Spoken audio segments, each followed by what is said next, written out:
merupakan prioritas untuk segera berganti.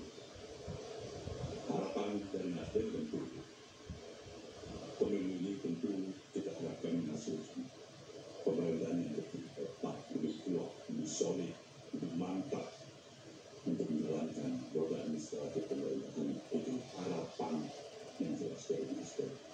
Itulah sikap Nasdem. Ini untuk menjawab hal yang terjadi.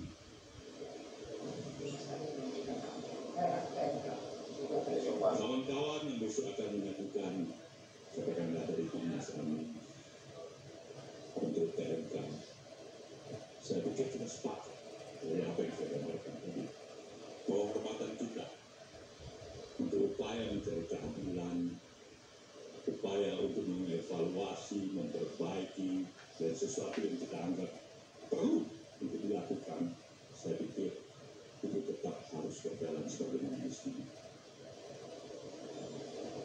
Seterusnya hak angket. Ini yang paling menarik. Saya berbicara dengan saudara semuanya dengan bahasa kita dalam komunitas pers. Ada terus terangan dan spontanitas. Saya pikir saya harus katakan dengan energi Partai Nasdem yang relatif masih amat terbatas. Jawaban Nasdem mendorong hak angket itu semata-mata karena penghormatan kepada hak konstitusional yang dimiliki oleh seluruh anggota dewan. Pertanyaannya, masih mungkinkah mereka efektivitas yang akan diperoleh oleh Nasdem atau siapapun yang melaksanakan hak angket dalam kondisi pada saat ini? Kenapa kita pikirkan bersama? Kenapa demokrasi yang ada pada saat ini tidak lagi mengedepankan ajas musyawarah dan mufakat? Itu suara terbanyak.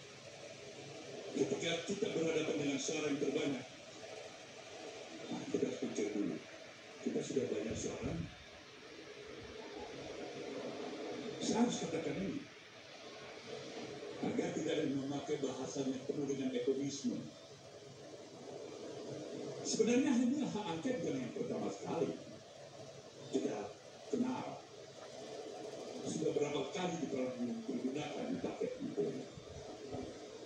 Begitu juga terhadap pemilu. Tapi khusus pemilu tahun 2024 ini, saya katakan ada hal yang extraordinary, luar biasa. Angket. Nah, karena haknya seakan-akan kesan impresi yang luar biasa ini, Nasdem juga mengikutinya dengan cermat. Ada apa? Kalau tidak ada mengada, nah, menurut pepatah, kenapa tua bersarang rendah? Nah, jadi ini pepatah ini ada apa kalau luar biasa? Tapi concern Nasdem itu adalah kepentingan nasional. Berulang kali saya katakan, di mana saja persatuan nasional itu di atas kepentingan pemilu di seluruh Indonesia, apalagi hak angket. Jadi kami serahkan pada kawan-kawan yang ingin meneruskan hak angket, tentu Nasdem amat sangat menaruh rasa simpati dan respect untuk berjalan. Bagaimana sikap Nasdem? Kami akan evaluasi. Kami lihat dari satu persatu. Partai yang lebih besar dalam posisinya di Dewan Perwakilan Rakyat hari ini bukan Nasdem sebagai partai terbesar.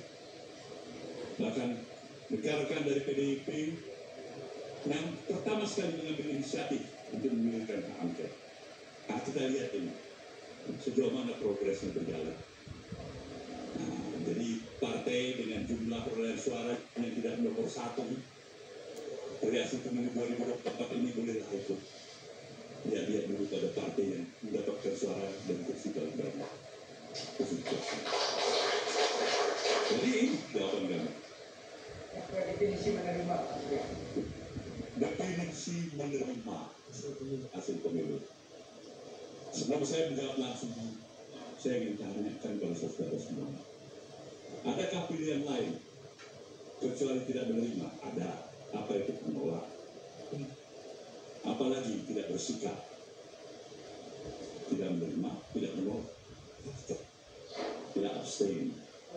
Nah, Nasdem menyatakan sekali lagi demi kepentingan persatuan nasional dan menerima hasil pemilu dengan catatan berbagai kekurangan, berbagai hal-hal yang perlu kita perbaiki, kita harus perbaiki.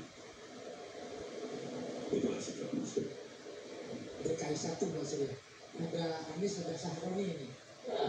Mau Anies atau mau Sahroni Pak Sigit? Kita lihat ini kalau malam ini Sahroni. Coba lihat aja ini. Itu PW Jakarta, Mas sudah di Priu itu. Yang terakhir Pak Surya, komunikasi dengan partai-partai lain dan tadi dibilang dengan termasuk 02 dan 03, Nasdem akan memainkan seperti apa? Ini pertanyaan terakhir Mas Surya. Hubungan kekerabatan dalam komunikasi politik yang selama ini terjalin baik, itu harus tetap terjaga. Harus tetap terjaga. Nasdem tetap berupaya sepenuhnya agar komunikasi politik ini cair untuk mengajar dan memiliki status dekat dan harapan yang sama agar proses perjalanan pembangunan kehidupan kebangsaan kita akan berjalan lebih baik. Ini kami tingkatkan agar benar-benar komitmen kebangsaan kita bisa terjaga lebih baik. Kita harus berupaya ke arah itu, walaupun itu tidak mudah. Maka concern yang sama tentu kita harapkan memperkuat rasa kebersamaan di antara kita. Ini salah satu barangkali terapi yang baik untuk mengurangi hal-hal yang barangkali pembuangan energi yang percuma di antara kita ketika kita bertikai satu dan dua di antara kita. Itu saja saya pikir. Makasih teman-teman. Sekian. Nanti sisanya nanti kita bisa doorstep atau teman-teman rekan-rekan bisa tanya ke pribadi yang bersangkutan termasuk yang sebelah kiri saya ini. Karena ini sekarang cita-citanya sih jadi presiden bukan jadi gubernur. Nah, itu bedanya. Nasdem ini kalau sampai tinggi.